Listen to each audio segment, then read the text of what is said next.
આમ આદમી પાર્ટીના ડેડિયાપાડાના ધારાસભ્ય ચૈતર વસાવાએ એક ગંભીર મુદ્દાને લઈ ગંભીર આરોપ લગાવ્યા હતા। જીપીએસસી દ્વારા લેવામાં આવતી મૌખિક ઇન્ટરવ્યુની પ્રથા હવે જ્ઞાતિવાદી પ્રથા બની છે તેવું તેમનું માનવું છે।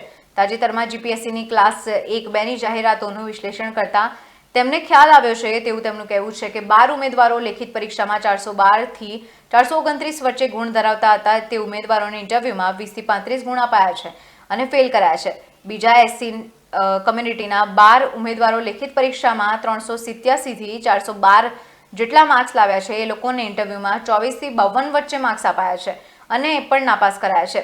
એની સામે ઈડબ્લ્યુએસના ઉમેદવારો જેઓ 376 થી 389 વચ્ચે માર્ક્સ લાવ્યા છે તે લોકોને હસમુખ પટેલની કમિટી દ્વારા ઇન્ટરવ્યુમાં 70 થી 90 ગુણ અપાયા છે, જેના કારણે તેઓ પાસ થયા છે। વિદ્યાર્થીઓ લેખિત પરીક્ષામાં ટોપ 10માં હતા તે લોકોને ઇન્ટરવ્યુમાં ઓછા માર્ક આપવામાં આવ્યા, જેના કારણે નાપાસ થયા।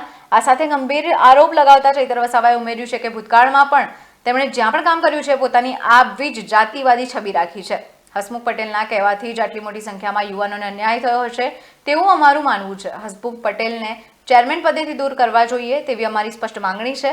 સાથે સાથે અમારી માંગણી છે કે હસમુખ પટેલના કાર્યકાળ દરમિયાન જેટલી પણ ભરતી થઈ છે એની તપાસ કરવામાં આવે અને આ તમામ ઘટનામાં ચેરમેન અને કમિટીના લોકો સહિત જે પણ લોકો જવાબદાર હોય એને સામે કડકમાં કડક કાર્યવાહી લેવામાં આવે। ગુજરાત સરકારે હસમુખ પટેલને આ બાબતે જાહેરમાં આવીને ખુલાસો કરવો જોઈએ। જો આમ કરવામાં નથી આવતું તો ભૂતકાળ અને વર્તમાનના ઉમેદવારોને સાથે રાખીને જીપીએસસીની કચેરી સામે અમે વિરોધ કાર્યક્રમો કરીશું।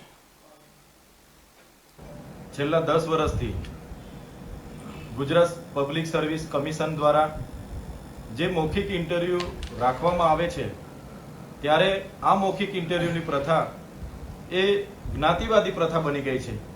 જે ભૂતકાળમાં દ્રોણાચાર્ય પ્રથા હતી એ આજે હસમુખ પટેલ પોતે બેસીને દ્રોણાચાર્ય પ્રથા ચલાવી રહ્યા હોય એવું અમને લાગે છે।